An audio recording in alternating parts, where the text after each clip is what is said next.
നമസ്കാരം, ഏവർക്കും post market റിപ്പോർട്ട്സുകളിലേക്ക് സ്വാഗതം.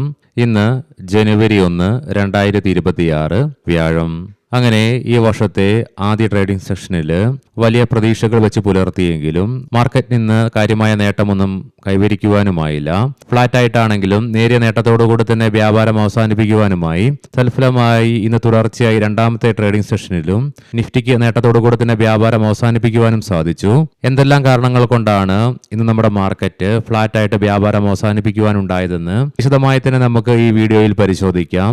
ലീഡിംഗ് ആയ എല്ലാ ഇൻഡസ്ട്രീസിലും ഗ്യാപ്പോട് കൂടിയിട്ടുള്ള ഓപ്പണിംഗ് ആയിരുന്നു ലഭ്യമായിരുന്നതും. മാത്രമല്ല ഇന്നും നിഫ്റ്റിക്ക് 26,200 എന്ന ലെവലിന് തൊട്ട് താഴെയായിട്ട് റെസിസ്റ്റൻസും നേരിടേണ്ടതായിട്ട് വന്നു. പിന്നീട് മാർക്കറ്റിൽ ഇടിവുണ്ടായതിനെ തുടർന്ന് 26,113 എന്ന ലെവലിൽ സപ്പോർട്ടും എടുക്കുവാൻ സാധിച്ചു. തൽഫലമായി 16 പോയിന്റുകളുടെ നേട്ടത്തോടുകൂടി 26,146 എന്ന ലെവലിൽ വ്യാപാരം അവസാനിപ്പിക്കേണ്ടതായിട്ട് വന്നപ്പോൾ സെൻസെക്സിൽ ഈ വർഷത്തെ ആദ്യ വീക്കിലി എക്സ്പയറി ആയിരുന്നു.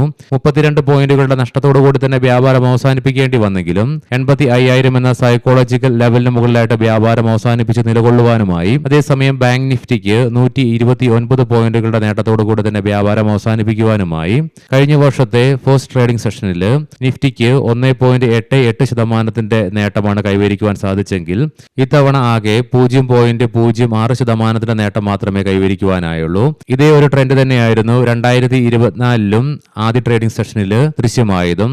അന്ന് ആകെ നിഫ്റ്റിക്ക് 0.05% നേട്ടമേ ഫസ്റ്റ് ട്രേഡിംഗ് സെഷനിൽ നേടുവാനുമായുള്ളൂ. മാർക്കറ്റിൽ നിന്ന് ഫ്ലാറ്റായിട്ട് വ്യാപാരം അവസാനിപ്പിക്കേണ്ടതായിട്ട് വന്നെങ്കിലും NSEയുടെ അഡ്വാൻസ് ഡിക്ലൈൻ റേഷ്യോയിൽ 1525 സ്റ്റോക്കുകൾക്ക് നേട്ടത്തോടുകൂടി തന്നെ വ്യാപാരം അവസാനിപ്പിക്കുവാനുമായി അതേസമയം 1332 സ്റ്റോക്കുകൾക്ക് നഷ്ടത്തോടുകൂടിയും വ്യാപാരം അവസാനിപ്പിക്കേണ്ടതായിട്ട് വന്നു.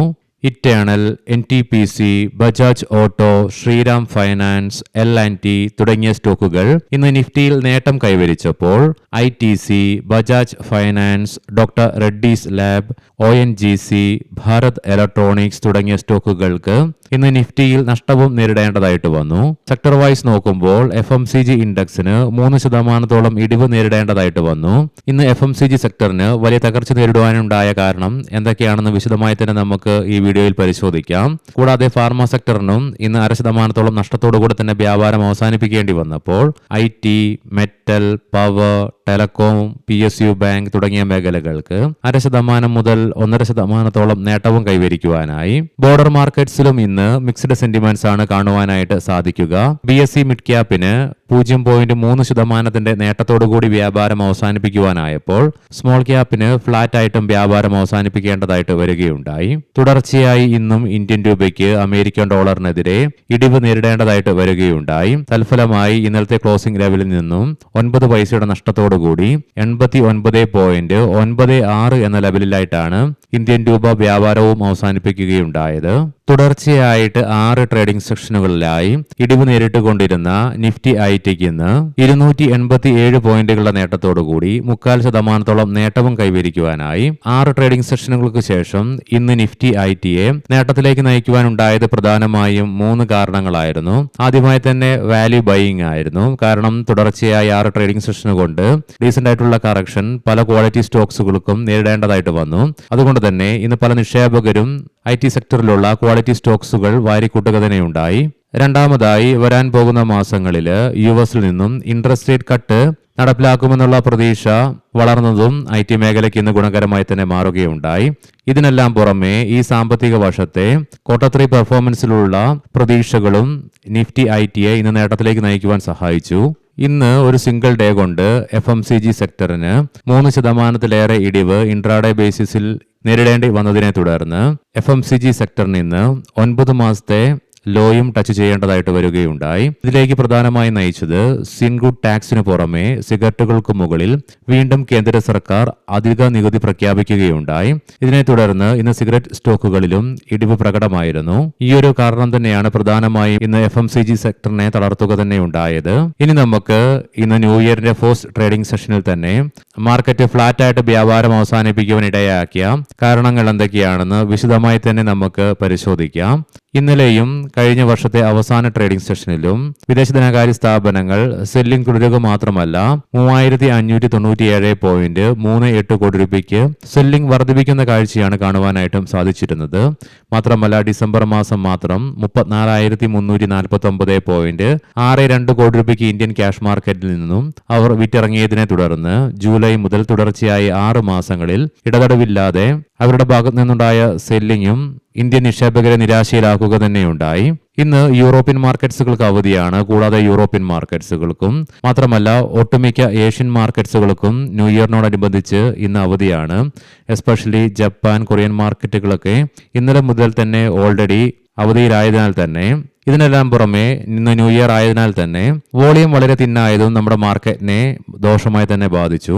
ഇന്നൊരു വർഷത്തിന് തുടക്കമായതിനാലും മാത്രമല്ല മാർക്കറ്റ് ഇന്ന് ഏകദേശം അതിന്റെ ഓൾ ടൈം ഹൈയുടെ അടുത്തായിട്ട് ഓപ്പൺ ആയതിനാൽ തന്നെയും പല നിക്ഷേപകരും പ്രോഫിറ്റ് ബുക്കിംഗ് അതിശക്തമാക്കുക തന്നെയുണ്ടായി. മാത്രമല്ല ഒരു മാസത്തിലേറെ കാലമായി നിഫ്റ്റിയെ സംബന്ധിച്ചിടത്തോളം 26,200 എന്ന ലെവൽ അപ്പർ സൈഡിലേക്ക് ഒരു ബാലികേറ മലയായിട്ട് തന്നെ നിലനിൽക്കുന്നുണ്ട്. പലപ്പോഴും നിഫ്റ്റിക്ക് ഈ ലെവലിന്റെ തൊട്ട് താഴെ നിന്നായിട്ടോ അല്ലെങ്കിൽ തൊട്ട് മുകളിൽ നിന്നായിട്ടോ അതിശക്തമായ സെല്ലിംഗ് പ്രഷറും അനുഭവപ്പെടുന്നുണ്ട്. അതുകൊണ്ട് തന്നെ ഇന്നും ഈ നിഫ്റ്റി ഈ ലെവലിനടുത്തേക്കായിട്ട് എത്തിച്ചേർന്നപ്പോൾ പ്രോഫിറ്റ് ബുക്കിങ്ങിനെ തുടർന്നുണ്ടായ സെല്ലിംഗ് പ്രഷറും നമ്മുടെ മാർക്കറ്റിനെ ഇന്ന് തളർത്തുക തന്നെയുണ്ടായി. ഇതിനെല്ലാം പുറമെ ഇന്ന് സെൻസെക്സിന്റെ വീക്കിലി എക്സ്പയറിയോടനുബന്ധിച്ചുള്ള വോൾട്ടാലിറ്റി മൂലവും തുടർച്ചയായി ഇന്നും ഇന്ത്യൻ രൂപയുടെ മൂല്യത്തിലുണ്ടായ ഇടിവും നമ്മുടെ മാർക്കറ്റിനെ സാരമായ രീതിയിൽ തന്നെ ബാധിച്ചു. ഈ പറഞ്ഞ കാരണങ്ങൾ കൊണ്ടൊക്കെയാണ് ഇന്ന് നമ്മുടെ മാർക്കറ്റിന് ഇന്നലെ വലിയ പ്രതീക്ഷകൾ ഉണർത്തുവാൻ സാധിച്ചെങ്കിലും ഇന്ന് ആ പ്രതീക്ഷകൾക്കൊക്കെ മങ്ങലേൽപ്പിച്ചുകൊണ്ട് കാര്യമായ നേട്ടമൊന്നും കൈവരിക്കുവാൻ സാധിക്കാതെ പോയതും. ഗ്ലോബൽ മാർക്കറ്റിലേക്ക് വരുമ്പോൾ ഇന്ന് യൂറോപ്യൻ മാർക്കറ്റുകൾ അതുകൂടാതെ പ്രധാനപ്പെട്ട ഏഷ്യൻ മാർക്കറ്റ്സുകൾക്കൊക്കെ തന്നെ അവധിയായതിനാൽ പ്രത്യേകിച്ച് എടുത്തു പറയേണ്ടതായ കാര്യമില്ല. കൊമോഡിറ്റിയിലേക്ക് വരുമ്പോൾ ബ്രന്റ് ക്രൂഡിന്റെയും ക്രൂഡ് ഓയിലിന്റെയും വിലയിൽ ഇടിവ് തുടരുന്നുണ്ട്. ഏകദേശം 1% ഗോൾഡിലും നേരിയ ഇടിവ് നിലവിൽ അനുഭവപ്പെട്ടുകൊണ്ടിരിക്കുന്നു. ബ്രന്റ് ക്രൂഡിന്റെ വില $60.79 പെർ ബാരൽ എന്ന നിലയിലായിട്ടും ക്രൂഡ് ഓയിലിന്റെ വില $57.40 പെർ ബാരൽ എന്ന നിലയിലുമായിട്ടാണ് വ്യാപാരം തുടർന്നുകൊണ്ടിരിക്കുന്നതും. ഗോൾഡിന്റെ വില $4,317.64 പെർ ഔൺസ് എന്ന നിലയിലായിട്ടാണ് വ്യാപാരത്തിൽ തുടരുന്നതും. ഇനി നമുക്ക് ഇന്നത്തെ പ്രധാനപ്പെട്ട സ്റ്റോക്കിംഗ് ന്യൂസുകൾ പരിശോധിക്കാം. മുൻകൂട്ടി ഓർമ്മിപ്പിച്ചുകൊള്ളട്ടെ, ഇത് ഒരു ബൈ ഓർ സെൽ റെക്കമെൻഡേഷൻ അല്ല. ബ്ലൂ ഡാർട്ട് കമ്പനിയുടെ അനുബന്ധ സ്ഥാപനമായ ബ്ലൂ ഡാർട്ട് ഏവിയേഷനെതിരായ 421 കോടി രൂപയുടെ നികുതി ആവശ്യം 65 ലക്ഷമായി കോടതി കുറച്ചതോടുകൂടിയിട്ട് ഇന്ന് സ്റ്റോക്കിൽ 9% ഉയർച്ച ഇൻട്രാഡേ ബേസിസിൽ അനുഭവപ്പെടുകയുണ്ടായി. ITC ആൻഡ് ഗോഡ്ഫ്രൈ ഫിലിപ്സ് നമ്മൾ മുൻപ് കണ്ട പോലെ തന്നെ സർക്കാർ സിഗരറ്റിന് പുതിയ എക്സൈസ് തീരുവ ഏർപ്പെടുത്തിയതിനെ തുടർന്ന് ഇന്ന് സ്റ്റോക്കുകളിൽ 10% ഇടിവ് ഇൻട്രാഡേ ബേസിസിൽ അനുഭവപ്പെടുകയുണ്ടായി.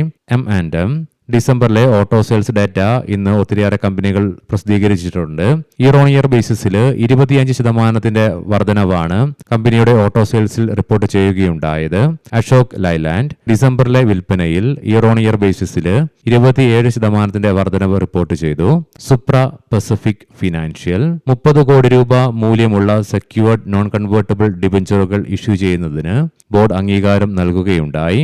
ശ്രീ അധികാരി TV സ്റ്റോക്ക് സ്പ്ലിറ്റ് നിർദ്ദേശം ചർച്ച ചെയ്യുവാൻ ബോർഡ് 2026 ജനുവരി 6 യോഗം ചേരുമെന്നുള്ള അറിയിപ്പ് വരുന്നുണ്ട്. മാരുതി സുസുക്കി ഇന്ത്യ ഡിസംബറിലെ വാഹന വിൽപ്പനയിൽ ഇയർ ഓൺ ഇയർ ബേസിസിൽ കഴിഞ്ഞ വർഷം ഇതേ മാസം 1,78,300 യൂണിറ്റുകളിൽ നിന്ന് ഈ വർഷം ഡിസംബർ ആയപ്പോൾ 2,17,854 യൂണിറ്റ്സ് ആയിട്ട് ഉയർച്ച രേഖപ്പെടുത്തുകയുണ്ടായി. ഏവർക്കും ശുഭരാത്രി നേരുന്നു. നാളെ രാവിലെ പ്രീ മാർക്കറ്റ് റിപ്പോർട്ട്സുമായി കണ്ടുമുട്ടാം. നന്ദി, നമസ്കാരം.